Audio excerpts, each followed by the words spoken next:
This video is part of my series of videos showing you tools, utilities, and gadgets that I think you should look at getting. Some of these will be free, some of these will be paid, but all of these tools, utilities, and gadgets are things that I have found really useful myself. In today's video, we're going to look at a free and open source utility that I think will save you a lot of time. It's really useful when you want to install operating systems on new devices or dual boot devices, etc. I have downloaded the software and installed it on this USB flash drive or memory stick, and I'll plug it into this laptop and I'll turn the laptop on. Now, what I'm going to do when the laptop boots is press F7 on this laptop to allow me to select the device to boot off. So in this example, I have Ubuntu already installed on this laptop as well as Windows. But what I'm going to do is get it to boot off this USB flash drive. And notice here, Ventoy allows me to specify a whole bunch of ISO images that I can use to install on this device. So rather than using Rufus or Etcher to download an ISO and write it to a USB flash drive, in other words, have multiple flash drives for different operating systems, you can have a whole bunch of ISOs copied into a single flash drive and you can install any one of these operating systems. So as an example, I'll just select Linux Mint. I can either use normal boot mode, which should work fine, but if you have errors, you can boot using Grub 2. So I'll just use normal boot mode. And notice here, I can now start the installation of Linux Mint on this computer. So if I want to dual boot between Linux Mint and Windows, I can install Linux Mint on this laptop as if I had flashed the image using Rufus or Etcher. There's no need to use that software. You can use Ventoy to do the installation. But let's say, okay, I don't want to use that. I want to use a different operating system. So all I need to do again is reboot the laptop. And now I could say, okay, let's do the same thing. I'm going to boot off the USB flash drive. But now in this case, I'm going to install, let's say, Ubuntu or Pop! OS or Windows or something else, such as Zorin OS, etc. I have copied a whole bunch of ISO images onto this single USB flash drive, and now I can simply install any one of these operating systems onto this laptop. There are many advantages here. One of the advantages is that I don't need to have a single USB flash drive or memory stick for every operating system. I don't have to download images and then write them to a flash drive using Etcher or Rufus. I can simply copy ISO images onto this memory stick and then install any one of those operating systems as if I had an external CD-ROM or had written the image to a flash drive. Now, you don't have to use a memory stick. You could use a external SSD as an example, which will allow you to write and read much quicker and obviously gives you a huge amount of capacity. So you could use either of these as an example. With Ventoy, I can now install Ubuntu. I won't do that, however. I'll simply reboot and let's boot into Windows so that I can show you how to install and set up Ventoy. It has got other advantages, which I'll also show you. Okay, so I've booted into Windows now. Another advantage is this is simply a USB drive. So notice a Ventoy over there. I have copied all of these ISOs into the root directory, and I could install any one of those.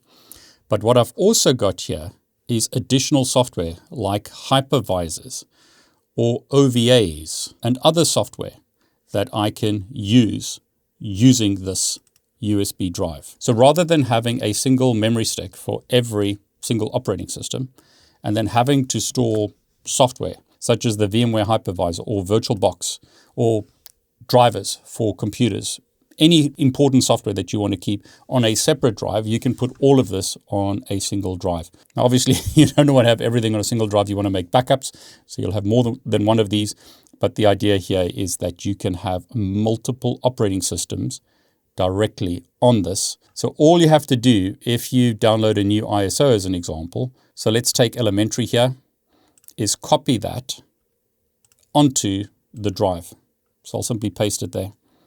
And that will now become available when I boot off the USB memory stick or USB flash drive if you prefer.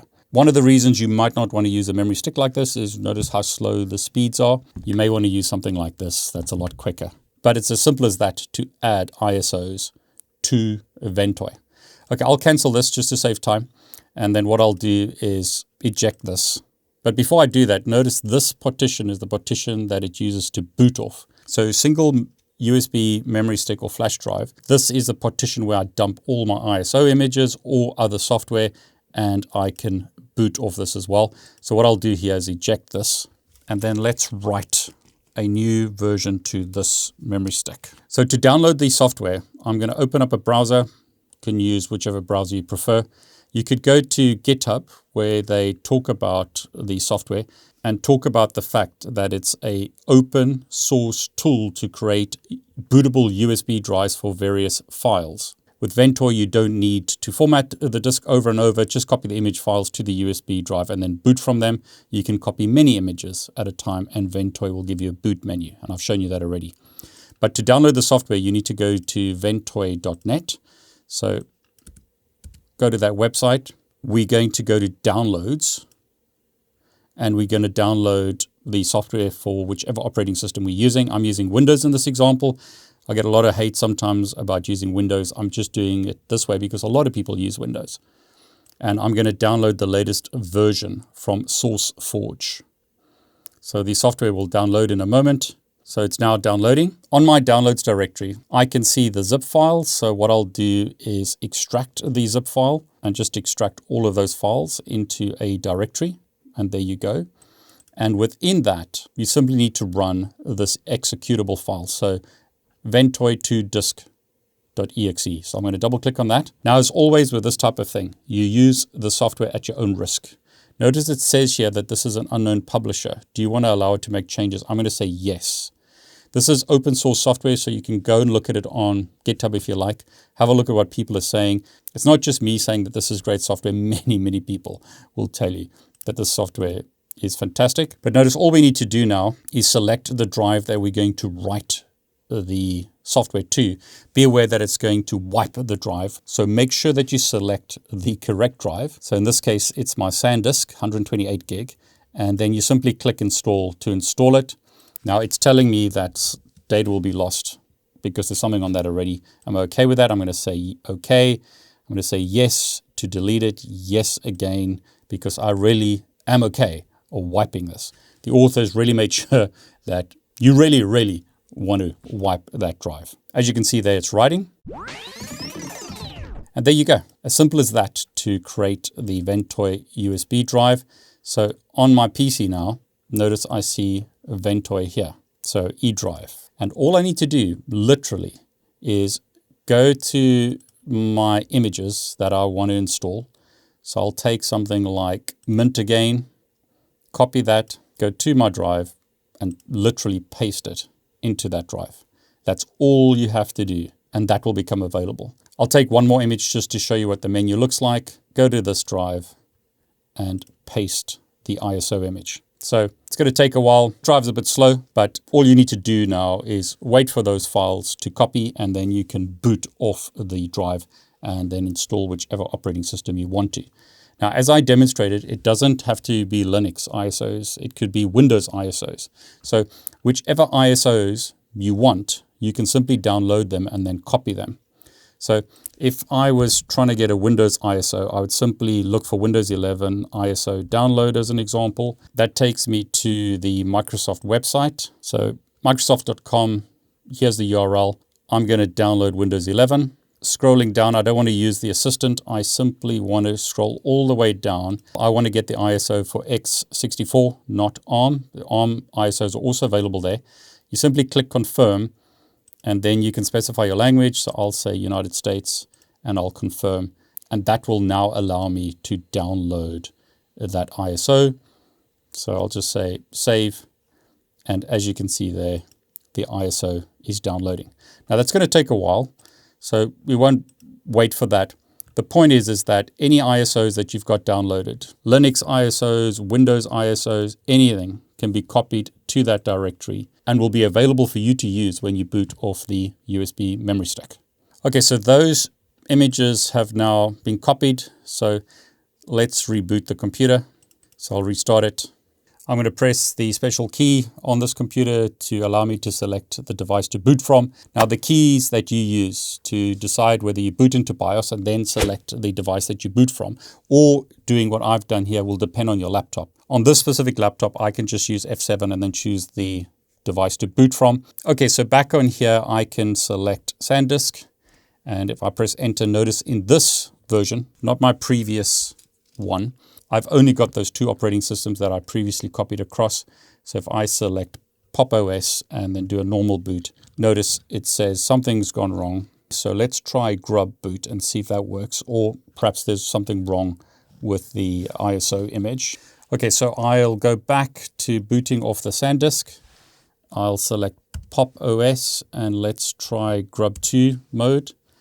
And then notice here we have the option to try or install Pop! OS. And there you go, I've now booted into Pop! OS, and I can decide if I want to install Pop! OS on this computer or not. Now you may encounter issues when using Secure Boot. So what I've got here is another laptop. I'll turn it on and I'll press F2 on this laptop to get it to boot into BIOS. And on the save and exit settings, I'll tell it to boot off the SanDisk. So when I press enter now, notice we have this error. It's complaining about the keys. So it says security failed, security violation. I'll press enter. So I'm going to enroll the key from disk. I'm going to specify my Ventoy EFI to press enter. I'm going to go down to enroll this key, press enter, go to continue, press enter. I'm going to say yes to enroll the keys. And then all I need to do is reboot now. When the computer reboots, I'm going to press F2, go back into BIOS, and then boot off the SanDisk. And notice now we have our Ventoy displayed, and we can specify which operating system we want to install. And I'm going to select Pop! OS in this example. It's giving me the same problem as our previous one, so we would have to go back and use Grub Install. So back in the BIOS, select our SanDisk. I'll use Pop! OS again, and let's do a Grub Install. And notice now I can look at installing Pop! OS on this other laptop that's using Secure Boot. So Ventoy is fantastic. Highly recommend that you look at using it. It's free, it's open source, really useful software to use. I've put some links below if you want to download it and use it. But let me know in the comments, have you been using it for a long time? Do you find it useful?